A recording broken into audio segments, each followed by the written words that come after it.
Good morning. Welcome to Soulike Pro Quilters Edition.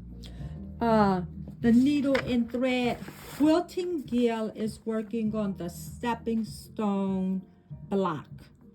So it tells you need 8 associated prints. You want to follow the directions. You cut A, B, C, and D. 2.5 by 19A, B 2.5 by 16, C 2.5 by 11, and make sure that you cut D 3.5 by 7.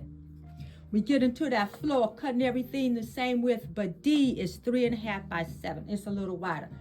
So in order for me to find the placement of all of my strips, what I did was I sewed the 2 main ones together first, and then I folded in half, put a crease, lined up the next, folded in half, get a crease, line up the next, stitch them all together, and I pressed them all going out. But my centerpiece, to make sure that I get a perfect circle,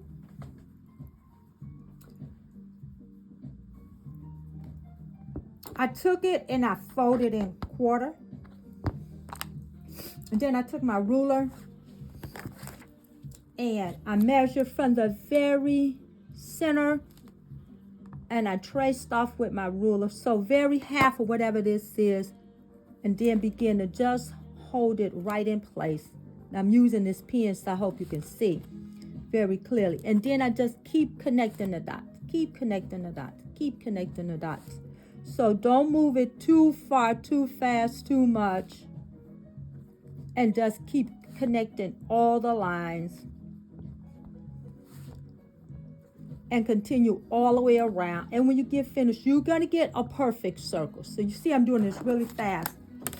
But then after I get my perfect circle, I want to cut a template 1/4 of an inch smaller so that I can even use this template to line it up on my 45 and push it out and line it up very to the, I can still get my circle shape, but you want to make sure that the template is 1/4 of an inch all the way around, smaller than the main piece. And if you open that up, you'll see that you get a real circle. We want a circle. You don't want part of it be looking square. So then after I get my circle, then I do a basting stitch 1/4 of an inch. And I pull it just slightly, as much as I need. And I'm going to slide it underneath. Pull a basting stitch just slightly so. And press it.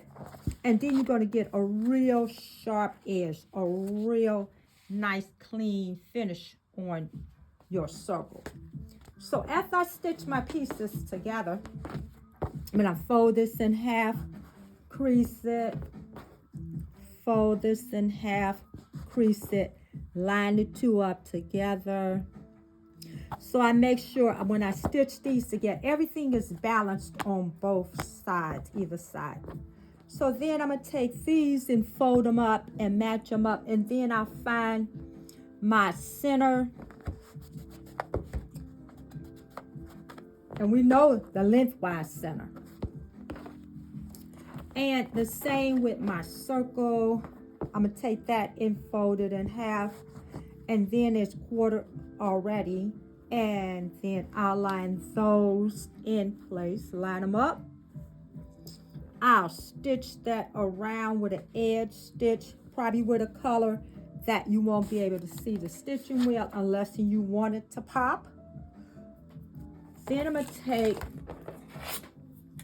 my 12-inch ruler and I'll line up number 6, the very center number 6, and line up the lengthwise grain line and the center number 6, and then cut it out, and then you'll have your stepping stone block. Any questions, any suggestions for a block, or give me a shout out and I'll try and make it happen. May God bless all your knitting, sewing, quilting projects, and give yourself away. Till we meet again.